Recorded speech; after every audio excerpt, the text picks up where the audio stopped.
Mwebali nnyo mwebali ddala okugyekumirako ABS TV obutagiviirako ddala tukomyewo nate mu programu ddala ekituufu kye kimwe tukubira tooki mu mpapula z'amawulire n'ebintu ebirala byonna eba biguddewo mu ggwanga ng'olwayo tooki yaffe tugikubye mu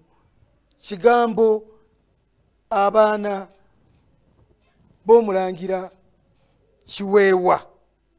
wa Muteesa owokubiri bakubye Mengo mu kooti nga kwezi njala tuwumbewumbe n'akatundu n'ekintu ekyo kaakati ebbaluwa eno sokoso omanyi nze buli lwempulira ekintu ngenda nenkola research nagenze mu court mu high court family division ninsanga nga Lydia Nakakoza Godfrey Nakibinge Agnes Nachwa Adam Muzanganda nga abaana b'omulangira Luswata Mukasa Kiweewa nga bawabidde the Attorney General the Administrator General ne Muteesa Estates Limited Muteesa Estates Limited kakati omusango guno bagutwala yongenda kusoma mwezi 19 August omwaka guno ng'omusango guli namba 179 ogw'omwaka 2020 njagala kamera esooke etulage abakulu bano omusango kwe baguwaabidde then ndyoke mbalage orders zebeetaaga zitereezebwe bagamba abaana bano nti nno kitaabwe yafa naye ng'alina okugabana ku bintu by'omugenzi Ssekabakasa Edward Muteesa akati omulabo oyo Lydia Kabukoza Godfrey Nakibinge Agnes Nachwa Adam Muzanganda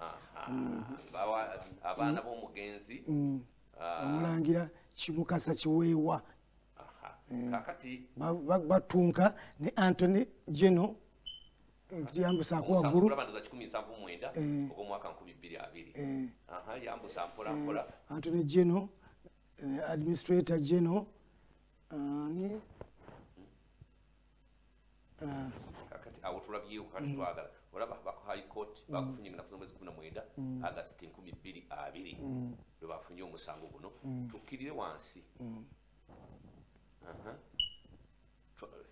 twagala tulabe bano balwana naani ani gwe bawaabidde gyoba otutwala bawaabidde the Anthony General Administrator General David Walugembe Mutebi Luwangule Muteesa Sir Edward William David Walugembe Muteesa Luwangula owokubiri akati ne Muteesa Estates Limited kakati olaba akantu ako aka Muteesa Estates Limited eyiba company buli lwolabanga limited omanya nti eyo company gibaba baliko tukkirireko wansi tulabe abakulu bano bagamba ki ku nsonga eno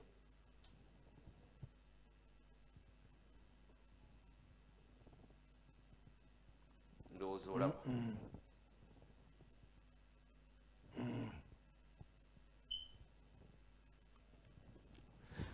kakati eyo yempaaba abaana ba omugenzi Kiweewa Luswata Mukasa gye baakoze kakati mu order zino mulimu ebintu bingi mu order ze baakoze bagamba nti nno baagala ba administrators aba estate of the late omulangira Luswata Mukasa Kiweewa baagala nabo bafune ku by'obugagga ebya estate of the late Sir Edward Frederick William David Walugembe Mutebi Luwangula owokubiri eyo order emu gye baagala order eyokubiri baagala ebintu bya estate ya Ssekabakasa Edward Muteesa Luwangula biddemu bigabanyizibwe bupya order eyokusatu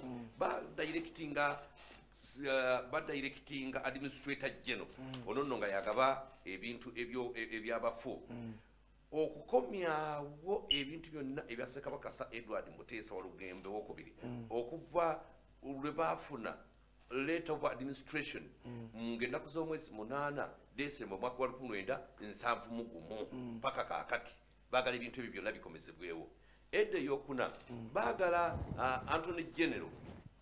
defendant number 1 oli abadde defendant number 2 baagala Anthony General okugenda mu court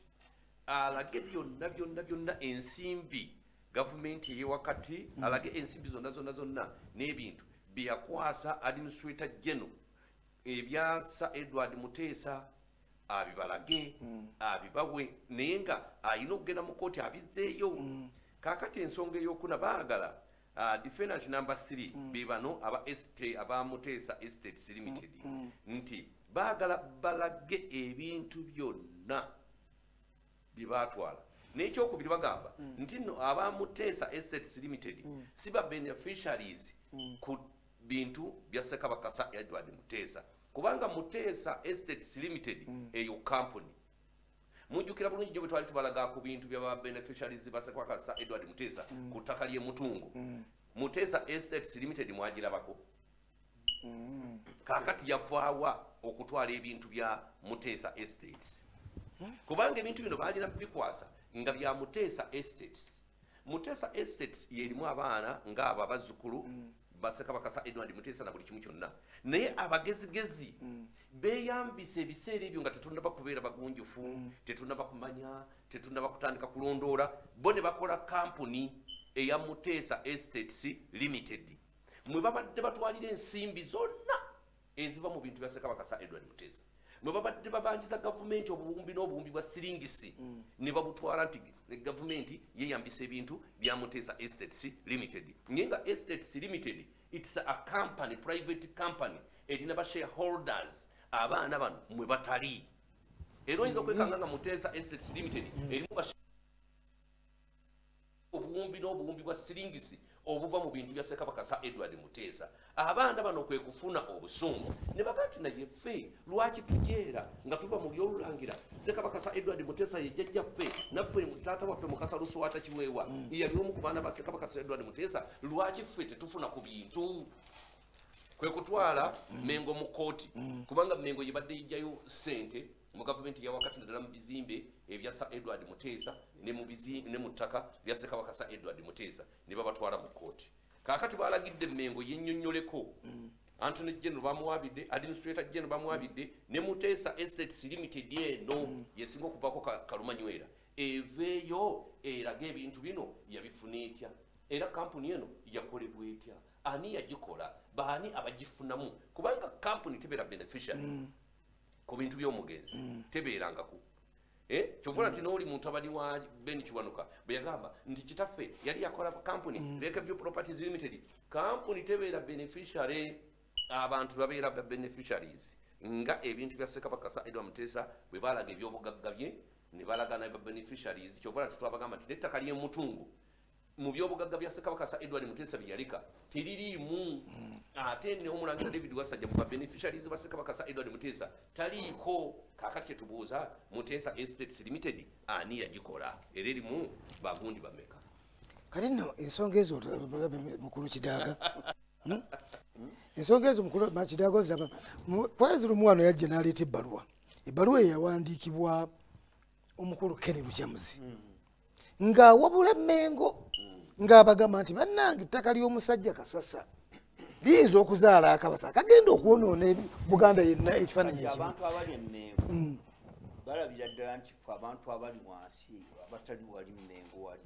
tetutegeera bikwata ku Buganda kuba twogedde wano ebintu bingi senga bali yali alumirwa Obuganda okusinga kuffe senga yali azzeemu muki mu bintu bino naye bonna basirise baga nti abo bwe balimu banuuna ki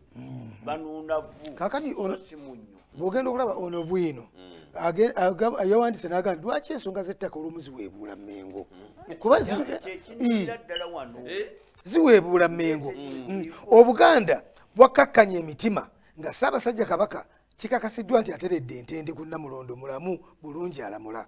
wabula ekika ky'empologoma basitudde olutalo kakuusi ku Katikkiro Peter Mayiga bino biddiridde bazzukulu b'ekika ky'empologoma okukimanyako nga Mayiga bwaliko ekiwandiiko kye yafulumizza ng'awa ekiragiro Ssenkulu wa Buganda Land Board Simon Kaboggoza okuwaaba ekika ky'empologoma liizi kuyiika 3 kuli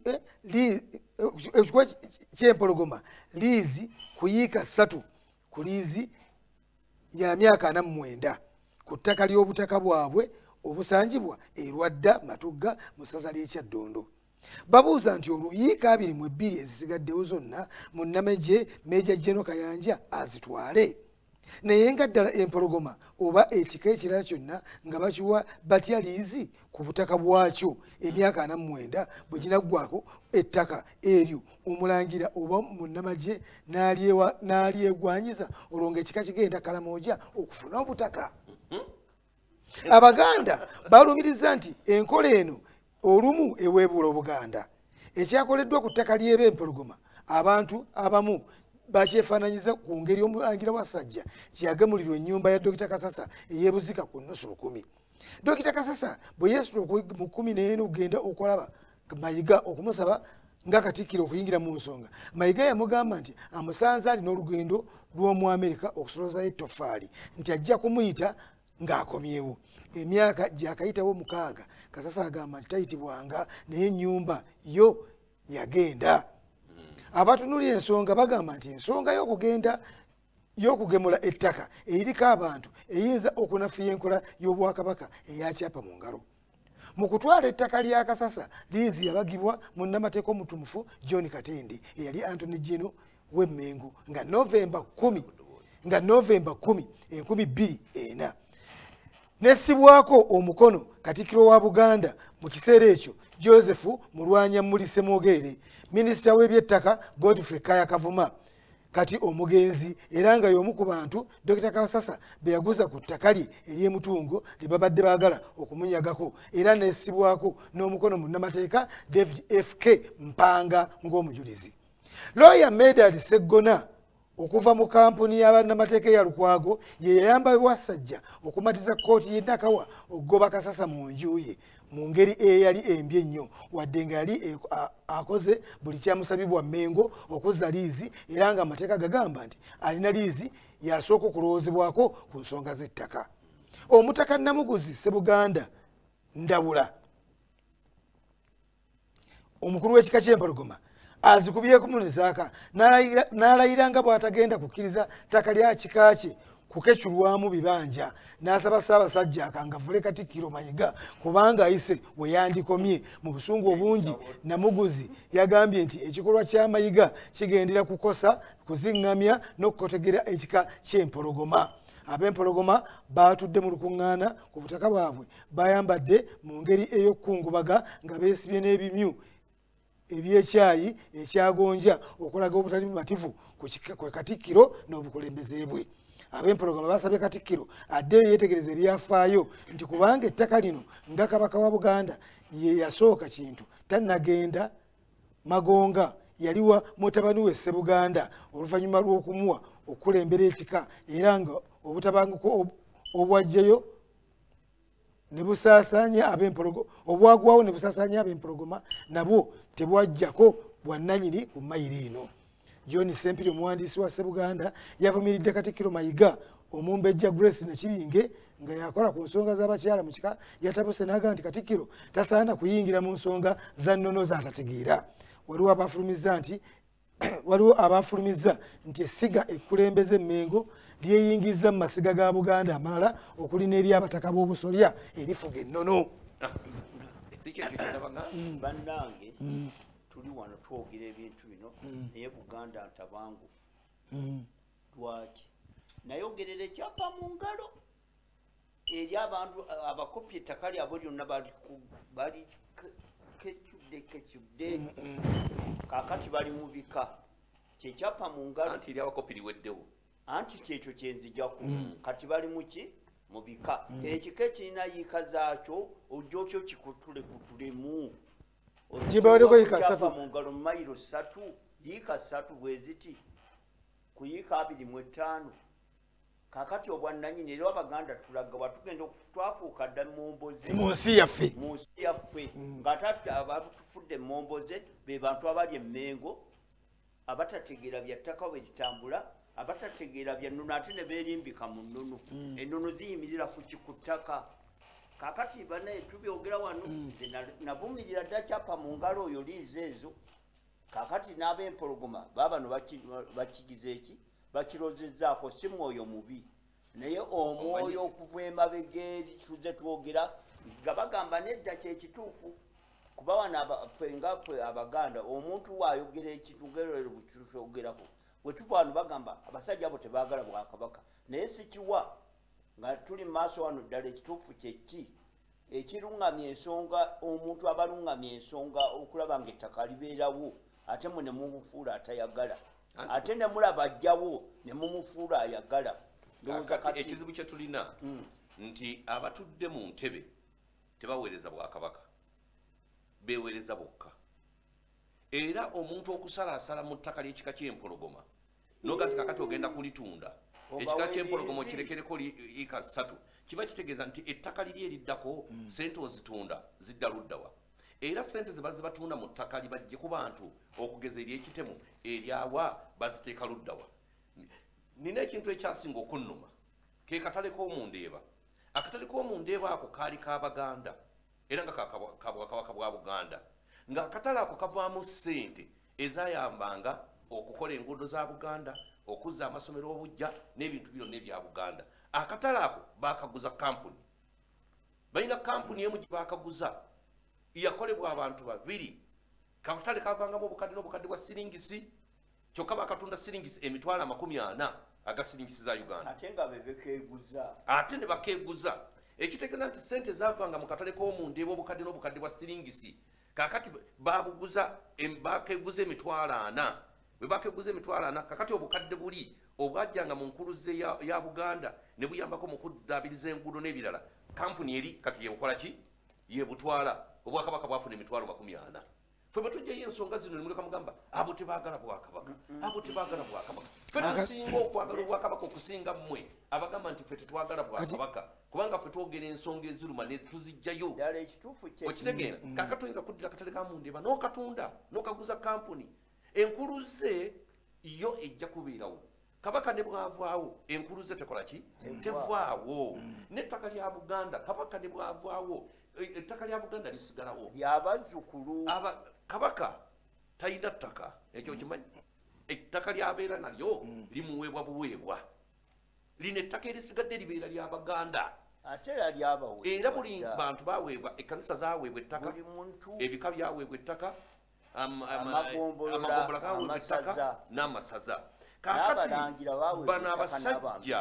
baddidde ettaka eryo lye baagabanya mu bitongole byonna kubanga abakulu b'amagombolo n'abamasaza baali balowooza nti mayiro 8 zibabawadde zigenda kubeera zaabwe naye abazungu ne baga nti eri ettaka lya ofiisi gwe bw'ova mu ofiisi ettaka lisigalawo biringa byaffe by'ekkanisa bw'ogenda olevula ne bakukyusa ne bakuteeka wali ekkanisa esigalawo akati bano bo balowooza byabwe badidde ettaka ly'amasaza ly'amagombolola kati batandise okulikekejjula batunda naye bwe mutunda sente zigenda kaakati njala okusembeyo akantu kano mbadde njala nako kasomera abalabi baffe nti entalo eziri emmengo zaviiriddeko okubika kabaka era nga twebuuza ekituufu kyekirani yensimbye mu mpologoma ya Buganda atuuke n'okumubika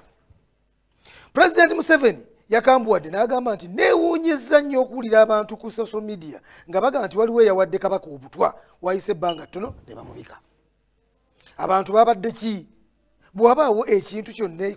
ku waggulu ennyo His Highness kabaka waliwo abakwatibwako ensonga si buli muntu kumala gawamatuka bigambo ebigambo bino byayitinganye nnyo wakati wa 17 ne 2 August Nalinnya Irene Jemima Ndagire ng'ono y'omu ku bakwatibwako ensonga mu Buganda yagambye ono bwino ku ssimu nti abantu baweddemu ensa n'empisa z'Abaganda buli muntu asobola okuwa amatula ekigambo ku muntu omukulu n'omukulembeze waliwo emmengo n'obukulembeze obuliwo emmengo tebusse kitiibwa mu masiga 3 agakola obwakabaka abakulembeze banyooma abataka b'obusolya abooli olulangira ne kivaako n'okubakisa ensonga ezimu jo emikutu gya social media bulwadde bwennyini buli omu awandiika kyayagala ye Nalinnya teyeggala yagambye ono bwino era obumu ku batambi yabawaddeko ono bwino nga kagamba nti yachwanye omumbe gye ng'alaga obutali bumativu mu Buganda yagambye nti omuliro gugenda kwaka mu Buganda bayinza batya okubika beene mpulira nti waliwo abaagala okutuula ku ntebe ya kintu nga be babungeesa eŋŋambo ku mwana wa kitange naye tebagenda kusobola mulina okutubuulira omusika wa kitaffe gy'ali ono era obukambwe bwe mu katambya akano eri abalangira n'abambejja yaboolekeza omulangira omu eyategerekeseeko eri awasajja bwe yagambye nti amanyi bingi ku ntambula za Kabaka n'alina okubategeeza w'empologoma entuufu weeri. Bino byabaddewo nga bayandi tannaweereza bubaka obw'enjawulo ku Lwokutaano ng'asinze Nairobi mu Kenya gy'ali. Kabaka yasinkanye Pulezidenti Uhuru Kenyatta yasisinkanye Pulezidenti Uhuru Kenyatta owa Kenya ne boogeraganya ku bukulu by'ebyobuwangwa n'engeri gye bayinza okuleetawo obumu mu mawanga ga East Africa. Omulangira Kajumba Akanemenjuvu muzzukulu w'omulangira Simbuwe Kabowa yagambye nti obuzibu obuliwo naffe abalangira batugoba ku Kabaka.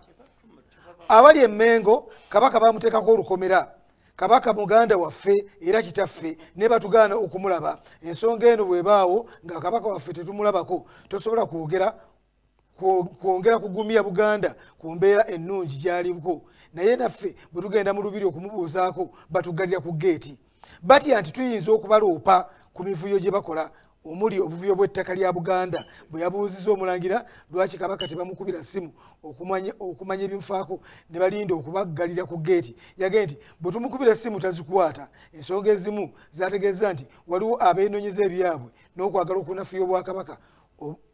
abasimattula ebigambo ku mpologoma ya Buganda. Lwaki abantu abamu bakola ebirengezi obwakabaka? Ono Bwino yabuuzizza ebivuddeko abantu abamu okulumbagana obwakabaka ne batuuka n'okukuba Kabaka mu kkooti z'amateeka. Abalangira ne bakiteeka ku bamu ku bakulembeze mu Buganda be bagambye nti abamu tebeewa kitiibwa. Omulangira Muwenda Isaac yagambye nti empisa z'abantu ku kubeera ne Kabaka zireeta obuzibu naawe ekyokulabirako eky'abantu abazze bawambibwako ettaka lye baafuna mu mateeka amatuufu. Yagambye nti abakungu abamu beenyigira mu kibba ttaka. Omuntu abbiddwako ettaka ng'amanyi amateeka tayinza buteerwanako. Abantu abalina okuddamu empisa nga bazitandikira waggulu mu bukulembeze. Bw'atyo Omulangira Muwenda bwe yagambye. Kakati abantu ababbwako ettaka okugeza nze gwe nsinga okumanya Dr. Kasasa baali baagala mubbako ettaka lye tayinza buteerwanako. Ekyo kireeta okuba Obwakabaka mu kkooti n'abuwangula. Lwaki tebabulengeza? Kakati bamutwalako ennyumba mu ngeri y'amankwetu, ennyumba ey'obuziga ey'emyaliro ebiri n'ogiguza omulangira ku siringi 1000 ate nga naye tetumutegeera obulangira. Kakati awo olwogenda okwekanga ng'abaana ba Dr. Kasasa oba famire ya Dr. Kasasa takyakkiririza mu Mmengo. Tesobola kikkiriza. Si bobukka naffe ng'abakopi nabaga nti abakopi be bannannyini Bwakabaka kuba be bazaala abaki abalangira. Kaakati naffe ffennyini abali wano n'abatulaba n'abatuwuliza ku kituufu kyeki mulabe nti waliwo enjawulo, muleke kukkirizanya. Omuntu bw'akula ensobi eba nki nsobi ng'omulangira ono wagambye tebabakkiriza kulaba Kabaka. Bwe kaakati eyajja okukolayo obukozi neweefuga Obuganda bwonna bubenga bubwo. N'okusibula osunguwadde nnyo. Sisunguwadde nina okusunguwalamu kubanga nange nnumwa. Kale basibula bannange naye ekituufu kyeki tetuliwo okulinnyirira Buganda, tetuliwo okulinnyirira kitiibwa kya muntu yenna balondeddwa Emmengo naye alondebwe nga ayita mu kalulu ne mu mpisa entuufu amaka gye tuva. Kikireese obuzibu buno n'otumanya nti Omulangira ye nannyini Bwakabaka bwe yajja okukola omukopi. Nange ntumirako nnyo abantu mwenna badde ku pulogulaamu eno ddala ekituufu kyeki bannange tubagaliza ekiseera ekirungi. Madamu Annie Nanyonga tetulwanyisa Bwakabaka naye tuwabula abantu abali Emmengo. Tuleeta Bwino amuchallenging ajje ku TV atuule wali tutuule wano naffe tunnyonnyole atunnyonnyole tuve wano nga Abaganda bategedde niwe munaabeereyo ne musirika ffe tujja kwongera okuleeta Bwino Abaganda basalewo oba ffe waliwo yaŋŋamba nti Abalangira n'Abambejja mbu tebanjagala temunjagala naye nze mbalwanirira ne bano benwanirira kati Balangira n'Abambejja siina kye ŋŋenda kufunayo nzirina ebyange. Omukyala Annie Nanyonga awe Emmengo Price Gomez tukutumiddeko nnyo n'abalabi ba ABS TV mwenna mukulu Musamba Samuel abo bange ku Lady Danisha Beauty Salon mwenna tubatumiddeko nnyo tubagaliza ekiseera ekirungi. Mabega wa kamera ebaddeyo omukyala Gloria Nasanga n'omukyala Angel n'abateregga ate nga mu control room Irene Nabulime gyali bulungi nnyo nnyo nnyo nnyo. Tubasibula tubagamba tujja kuddamu ku Lwokutaano essaawa ze zimu musibe bulungi mweraba.